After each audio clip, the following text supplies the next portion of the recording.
Hey everybody, it's Courtney from Dandelion Branding. Welcome back. Today we're going to be talking all about email marketing and specifically about email marketing metrics and which metrics are the most important for you to be tracking and why. So let's jump into it. At Dandelion Branding, we feel so strongly about email marketing for a few reasons. One of which is that it remains to be one of the best channels for brands to be able to communicate directly with their audience. And another is that it's something that you have full control over. Unlike social media, where users are, able to comment and where you might not be able to control who sees your posts, email marketing is always going to be shown to the folks that receive that email and open it up, and you can ensure that that message is heard through that entire audience. And that's very powerful. Making that direct connection with your audience is something that is priceless, and email marketing really allows for you as a brand to do that. And so we are huge advocates of email marketing, and that's why we are making this today to go over the 10 top email marketing metrics for you to track. So number one is open rate. And this is the percentage of people that opened your email. Makes sense. This metric should be something that you shoot for about 20 to 25% open rate. A higher percentage means that you can absolutely be testing out sending additional emails, and anything less means that you may very well be ending up in a spam folder, and that's something to look into. Number two is click rate. And this is how many users actually clicked through to the content that's within your email. If you have any links or buttons that are clickable in an email, click-through rate corresponds to the percentage of users who clicked on one of those elements. And for this metric, your target should be around 2%.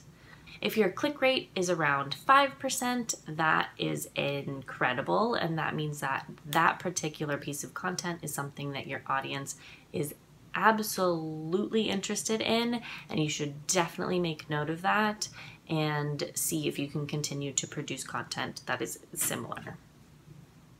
The third metric is deliverability. And this is how many people actually received your email versus how many emails were sent. Sometimes emails don't land in inboxes, sometimes they bounce back, and this metric ensures that everyone that you're sending to is actually receiving that email. So this metric should be around 100%. Anything less than 97% means that something might be wrong and it might be worth doing a bit of research. The fourth email marketing metric is your unsubscribe rate. This is something that you may not want to look at, but it is still very important for you to be watching on a regular basis. Ideally, this would be 0, but that's just not always going to be the case. And so if this rate is ever above 1%, then that's definitely something you would want to take note of and see what maybe you may have changed, see if there were new people added to your list, and just sort of try to pinpoint what may have caused that spike in unsubscribes. Number 5 is the percent of users on mobile. And this is an interesting metric to look at because you'll want to know what amount of users are looking at your emails on desktop versus mobile, particularly because there are different ways that you can set up your email templates to display better on different devices.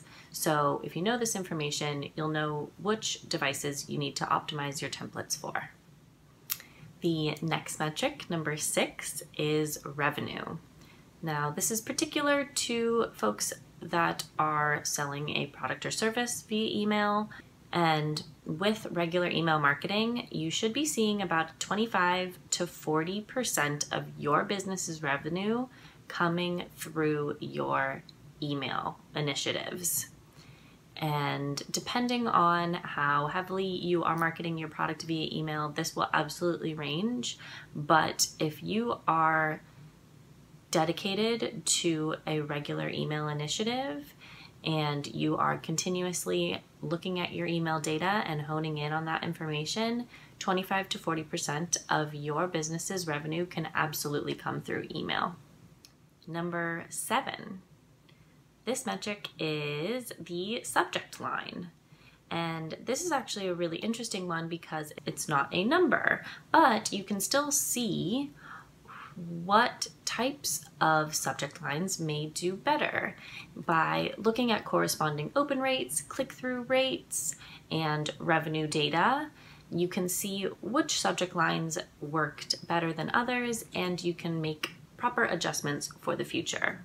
So the next metric is the segment of your email list that you actually sent to.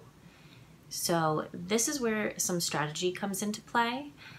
You won't always want to email everyone on your list all the time. And it's important to actually more regularly email your customers that are more engaged. If someone has opened up or interacted with one of your emails in the past 3 to 4 months, they can be considered an engaged subscriber, and those are the folks that you're going to want to communicate with on a more regular basis. Other subscribers that maybe haven't engaged so much, you can certainly treat them differently and send, win-back campaigns or things to try to get them more engaged. For folks who are heavily engaged, maybe if they've opened your email within the past 2 weeks, you can definitely communicate to that group of people differently as well. All of these different groups are going to interact with your brand differently, thus can be communicated to differently as well. And when that is done, and when different initiatives are tested through these different segments, that is absolutely something worth tracking and collecting data on. So number 9 is split testing. And this is something once you've grown your email list to somewhere around 1,000 subscribers or more, that is when tests will prove to be more effective for your brand. The data that you'll see is going to be more trustworthy because you have a larger audience. And that's when you can start to test headlines, send times, your email templates, maybe different assets, maybe different buttons, button colors, and lots of different design features to ensure that the revenue that you're seeing per email is as high as possible. And the 10th metric is something that is going to come straight from your brain. And this is going to be anything that you find noteworthy when you are looking at the data in your email service provider. You are going to want to analyze the data that you're seeing over a period of time and be sure to think of anything else that might be going on in your marketing, in your branding, that may correspond to influxes or changes in the data that you're seeing. And making note of that on a regular basis when you are reporting on these email metrics will definitely be beneficial for you in the long run, because you'll be able to revisit that in the future and may be better able to pinpoint an ultimate reason or an ultimate cause for some of those changes in your email data. And being able to properly report on and regularly look at your email data is going to be incredibly important if you are beginning to focus on email marketing. There are so many variables when it comes to email marketing that all of these pieces of data are going to be incredibly relevant and something that you'll want to report on as regularly as how you're sending the emails. If you're only sending 1 email a month, then it may be sufficient to report on your email data solely once a month.